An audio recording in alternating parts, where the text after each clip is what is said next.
On today's episode of Garage Talk, we talk about this week in iRacing, and DJ did something wild. Yeah, I still don't believe it. And we'll talk about NASCAR coming up at Talladega, despite my shirt wanting to say Alladega when I'm moving around here. And we look at the ongoing 2311 NASCAR lawsuit. And some other stuff with the schedules coming up and all that and more right now.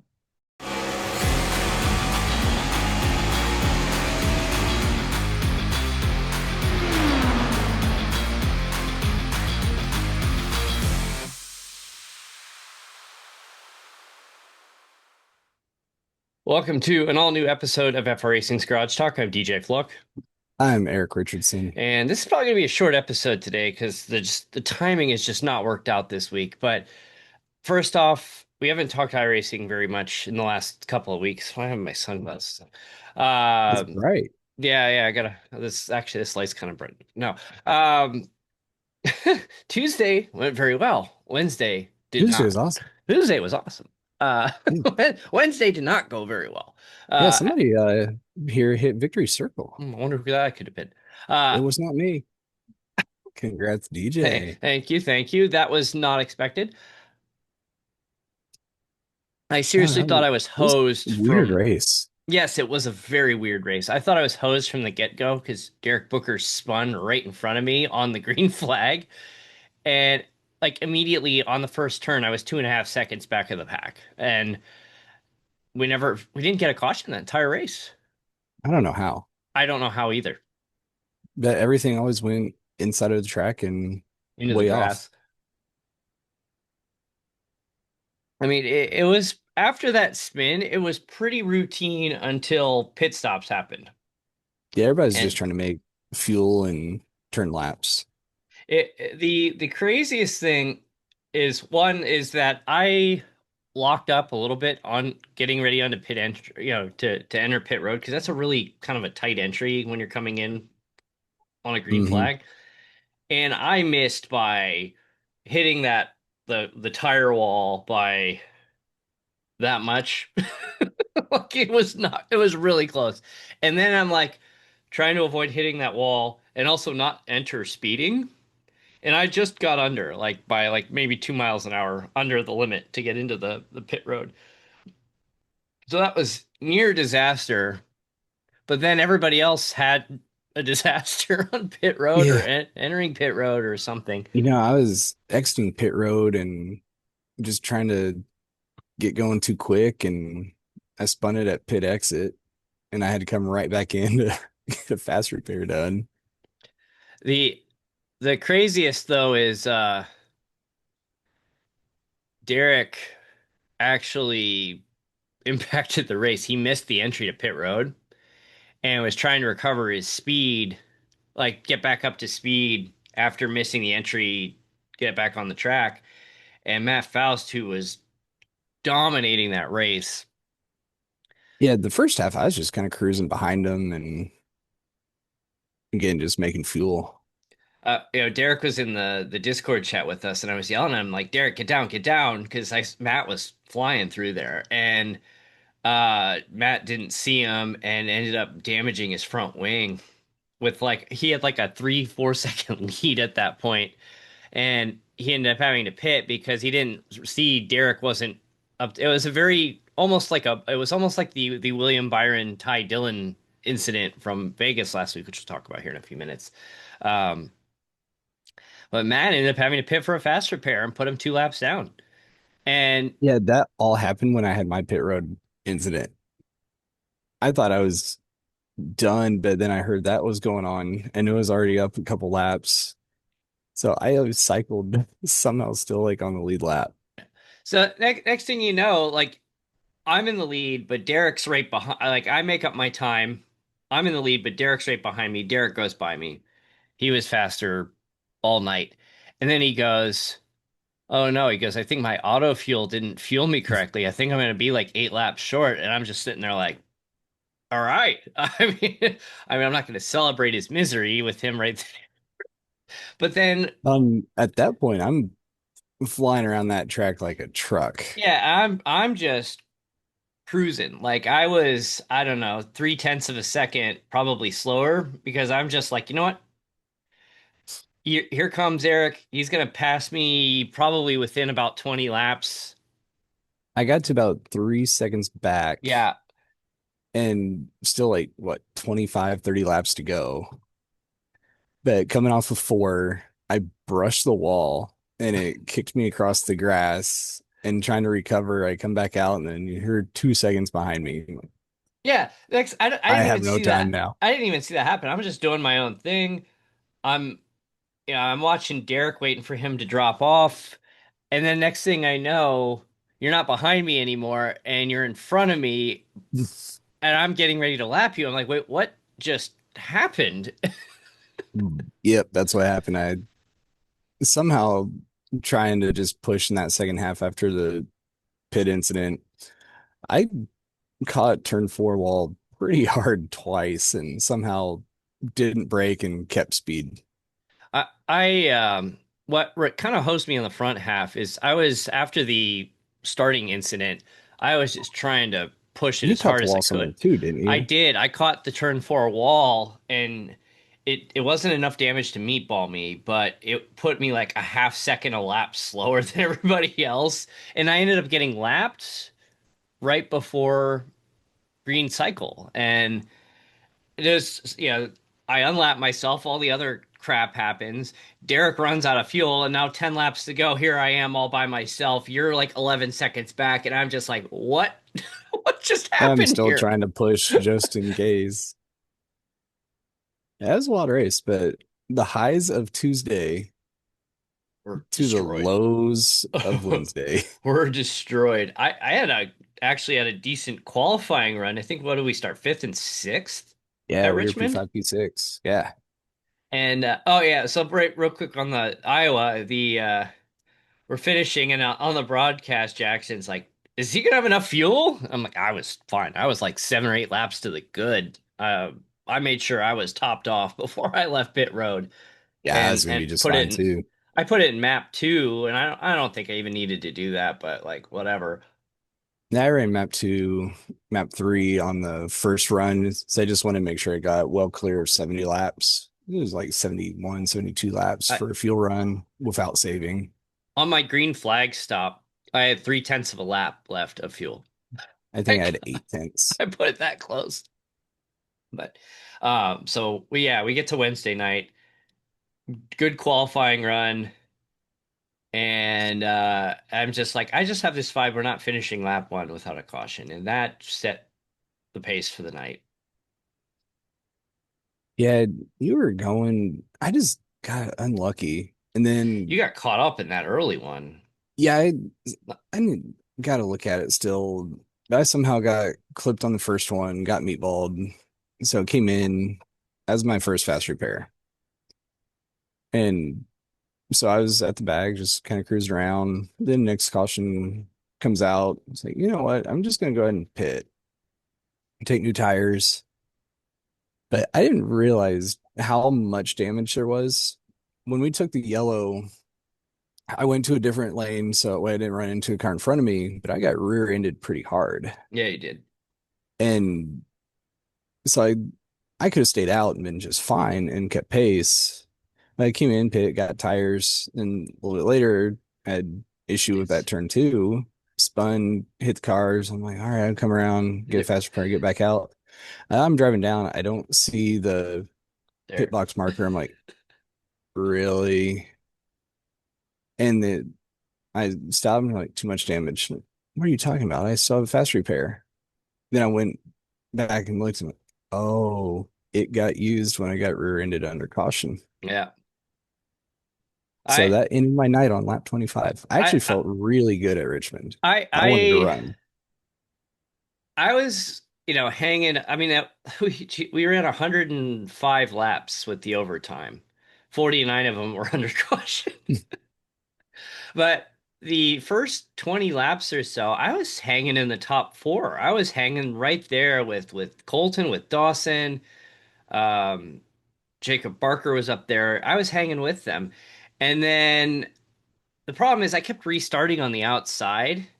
Yeah, And the outside was brutal. the outside was brutal until about lap 75, and then you started seeing people making the outside line work. There was enough rubber down that people were actually making passes on the outside, and um, it's just I got trapped up there, and I popped the wall and a little bit of damage, so I used fast repair one on the caution. I got new tires. I've used fast repair one.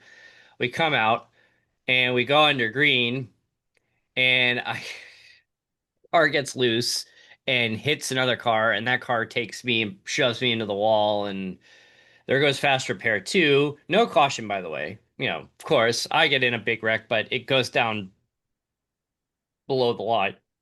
Yeah, the one I spun, I'm sitting middle of the track and it didn't even caution. So I didn't get a caution. I come out a lap down, 2 laps down, or whatever, and I look in my mirror and I just see like a stampede coming behind me and just went, oh crap. And so I'm trying to like get up to speed on cold tires with like 8 cars coming directly behind me, and I'm like, crap. And so I'm trying to stay as low as I can, and come around the corner, and I get loose and I send it right into the wall after the car is Oh, clear. And I'm out of fast repairs, and I pull in, and I'm just like, I can fix it, but it was like 8 minutes of repair time, and I'm just like, screw it. Like 8 minutes on a short track, you're done. And I feel like I could have had a good finish had I been able to stay out there, but hey, it happens. so I decide I go and I take some screenshots to get like the post race graphics ready. And then I'm like, all right, you know what? I'm gonna crash the booth.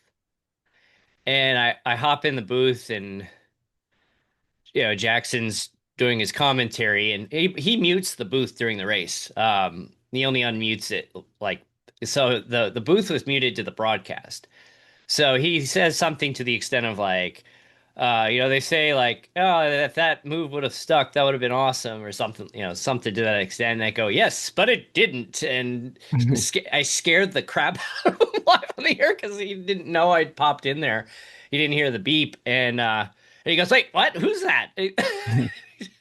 I'm like, good evening, and so the last like I don't know 50 or so laps of the race him and I bantered, and it was a lot of fun actually. Him and I going back and forth that whole time, Yeah, I was watching the broadcast and and I had it's just like broadcasting's fun, but when you have somebody to banter off of, and you have like somebody high energy like Jackson kind of taking the lead, and I'm just kind of throwing stuff in here and there, I'm like, you know what, that was probably the most fun I've had broadcasting, because one, I didn't have the pressure of calling it. I could just kind of chime in as necessary with the useless yeah, commentary I it's I bring. fun to have two people calling a race.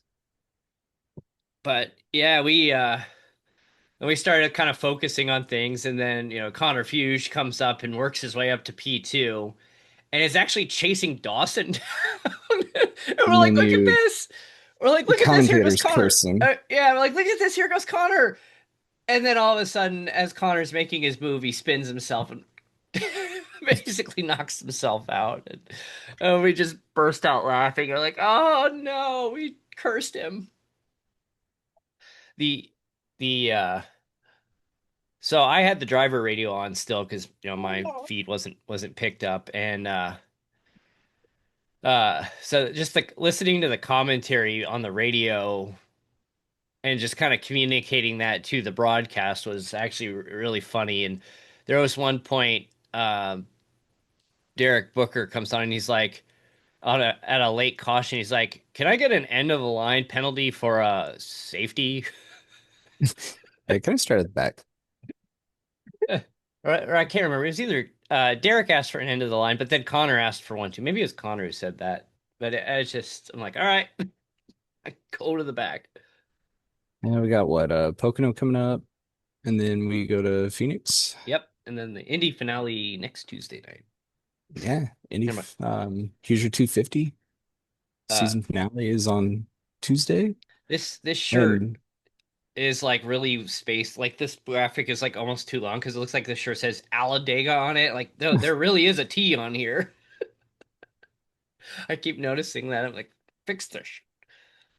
for Indy, dude, need to say Matt Faust is going to be the season 6 champion. He was. clinched like two races ago. Let's be honest. Yeah, mathematically he's still in it going into this Tuesday's race, but is now clinched. But that battle for second, there are four cars within 12 points. And we are I'm looking at a big I'm field. I'm 2 points behind Derek for second, which I saw that I was like, wait, how did that happen? But yeah, I That mean win, it that does a win lot. that win did it, and then showing, and making sure I'm there every week actually helped too. So I'm like, all right, I'm So second place in the standings is going to be a battle. it's just like I need a decent finish and I need to finish ahead of Derek. That's my goal for next Tuesday night. Yeah, hopefully I can get in front of you guys because I want to get back into that second spot. It'd be a good battle. Yeah, it'll be a lot It's of fun. should have a good turnout. I've talked to a few people. I've had a couple of people reach out like, "Hey, can I run that?" Like, yeah, absolutely. Yeah, Let's get a we're gonna have a 25 good car sized field field, out I there. think. I think we could be 15 to 20 range pretty easy. I think so too. So, That'll make it fun. 250 miles, Indianapolis, Tuesday night. yep, that'll really test you. What, three Oh, stops? yeah. Yeah. Probably three stops. So you're probably about 30, 33 laps a run, and we got 100 laps. So Yeah. And you can if make it it in two, but you got to feel not safe. not well, the question is, do you have overtime turned on for this? Yes, there will be one green white So checker. so it won't be it may not even be a 250. It could be a 255 or 258. And Oh fuel man. will be big. Yeah, if it goes to overtime, yeah, that might be interesting. So heading to the real world real quick, Talladega this weekend, but last week at Las Vegas, uh, you know, Denny Hamlin has punched his way into the championship for And kind of a potentially mundane race overall, but yeah, Hamlin is in. Hamlin could potentially do the funniest thing ever that within a month of each other could finally clinch that first championship and destroy NASCAR in court. It it would be hilarious to watch Hamlin win this with all the litigation that's going on and the contentious nature of NASCAR in 2311.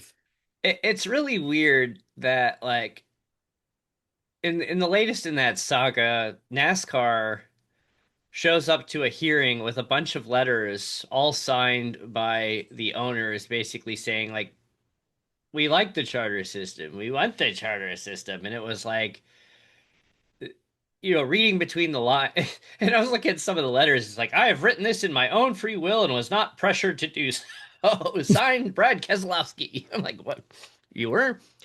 I mean, I think it was as much just like those letters are damage control. Like, I think Hamlin's right, and I think if this gets into court and this evidence starts ending up in the public, I think it's going to be very damaging to the brand. Yeah, I guess there's some other messages that came out from a couple years ago from NASCAR brass talking about how they're worried about like how Live Golf came in and took players from PGA and they don't want somebody else putting a league out there with multi-million dollar payments and I mean, it's more. they're worried about stuff. Yeah, I mean it's like okay, that's a fair concern, but the problem is where would they race? Because they basically have a monopoly on And most of that's these the most of these con- oval tracks. and that's Like, the contention from the lawsuit is the monopoly of yeah, it it's like that prevents anything else. yeah, like where would you go? They would be able to race at Pocono, they'd be able to race at Indianapolis, they'd be able to race at Gateway. Uh, the what the I'm it's early. I'm drawing a blank. Maybe they could cut a deal with what's the name of the company that owns Charlotte and Las Vegas and all them? Smiths, like, jeez.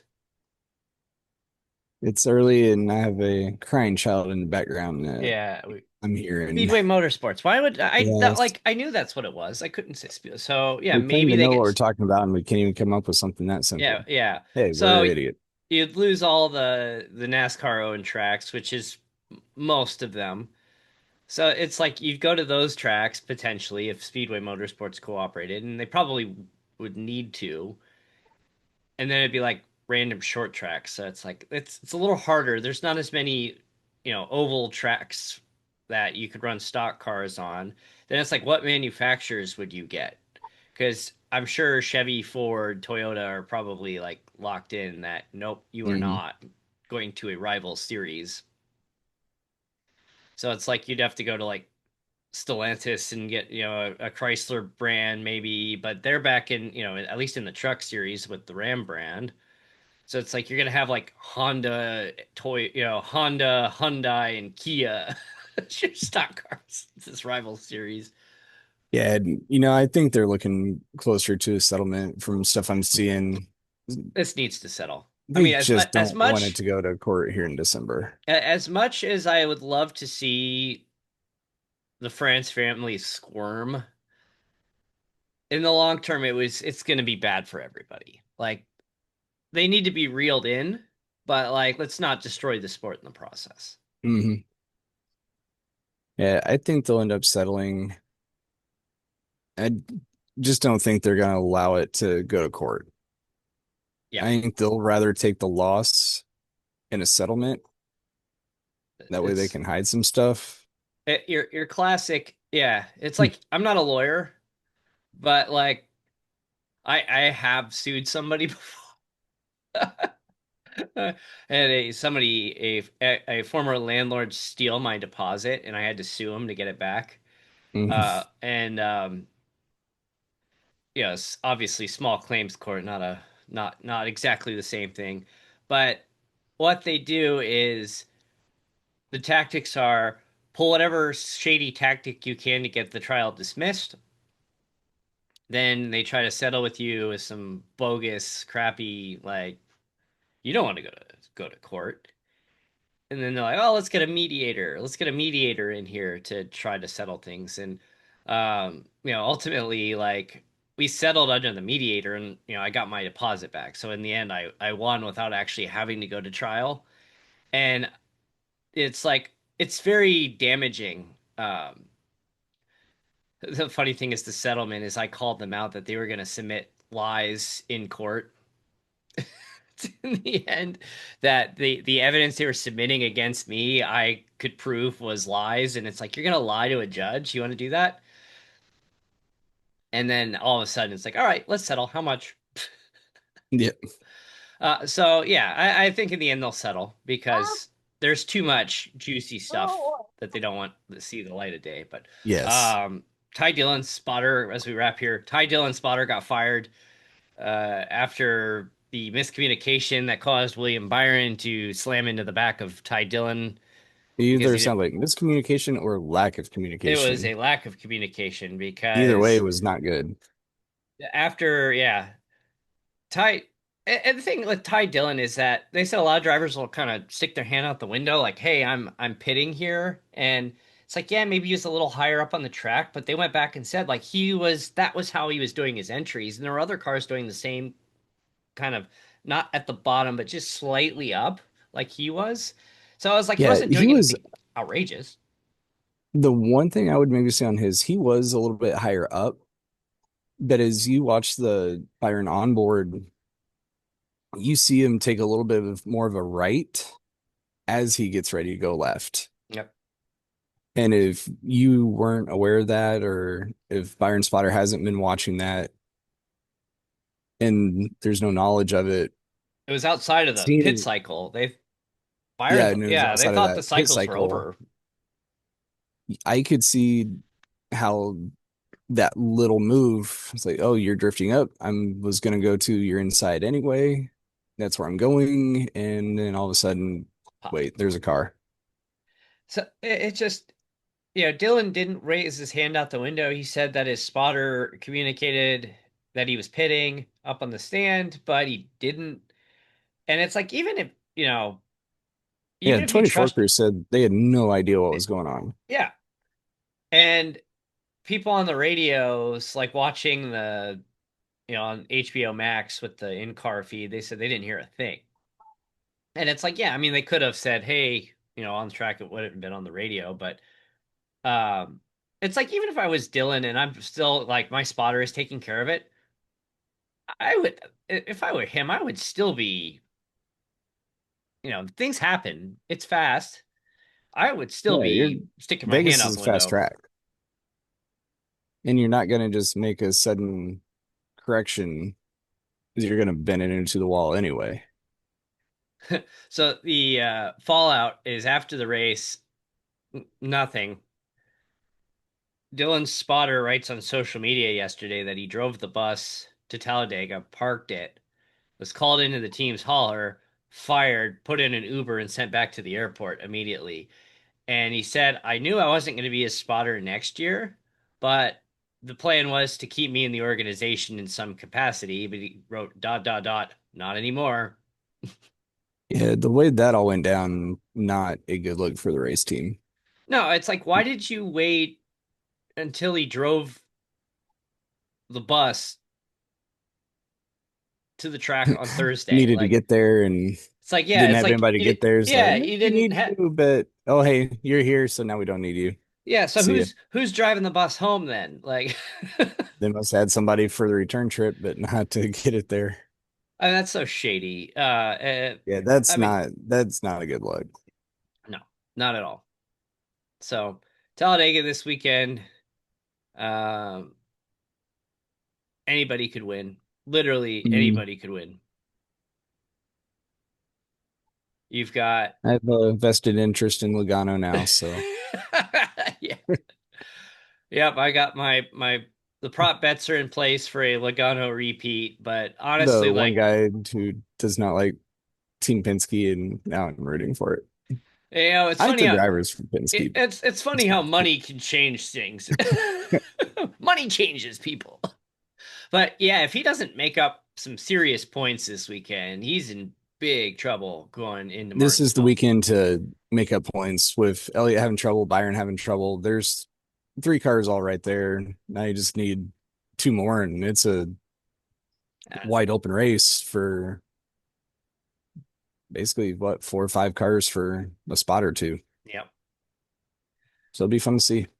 yep. So And that's it's coming. Dega. Oh, and by the way, there's a 70% chance of rain for Sunday, which US Grand Prix is Sunday. That will be at the same time. So if Talladega gets rain delayed, there's no lights, you get a push to Monday. I can watch the US Grand Prix on Sunday afternoon, watch Talladega Monday morning while I'm working. I got the TV up here. And Formula One has been declared a heat race, so they can wear cooling suits. A heat race.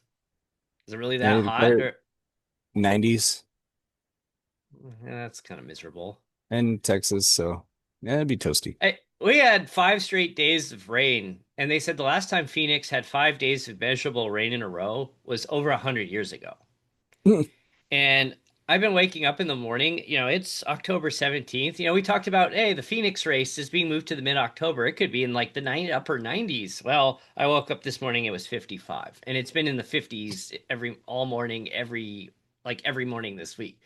I'm walking outside. Joys of the desert. I'm walking outside. I'm like, hey, this is nice. Like, it'll probably warm up again, but Yeah, we're starting to get down into like the 80s, 60s at night. It's getting great down here in Florida. I mean, it's only supposed to be 79 today, which is like We the might be race will cooler be than this us. time next. Yeah, this time next year will be the Phoenix race. So it's like 79, and I mean that's what it's going to be in November, or what we expected it to be in November. Mid 70s, the early afternoon. But yeah, we're closing in on the end of the NASCAR season here in a few weeks. Formula One is another month to go. Got a good stretch coming up of races with Mexico and COTA and Brazil and Yeah, it'll be Vegas. fun. You got a good stretch coming up. So a lot of good stuff coming up for the last month. And so your kids are getting antsy, and I have to get my kids ready for schools. I'm seeing my red light flashing up Yeah, here. the red light is flashing, so we're gonna go ahead and wrap. Tune in to the Hoosier 250 season finale next Tuesday night at 10 p.m. on 10 p.m. Eastern on Stadium Scene TV, and then Wednesday night dash at Pocono. 10 p.m. Wednesday night, and visit us at FR Racing Online. Check out me dumping beer all over my head on social media because I didn't even tell my wife. I asked her to record me. She comes outside. I didn't tell her what I was doing, and I dumped the beer on my head. And she had stopped, and she just goes, "Really?" And she's like, "You're gonna clean the beer up off the turf, aren't you?" I don't want the yard smelling like beer. It's raining outside. Well, yeah, if I would have done it a few days earlier, yeah, Rain would have taken care of that. But at FR Racing Online, FRRacingOnline.com, subscribe to our newsletter, hear what else is going on, and we'll see you next week. Thanks for tuning in. Take care.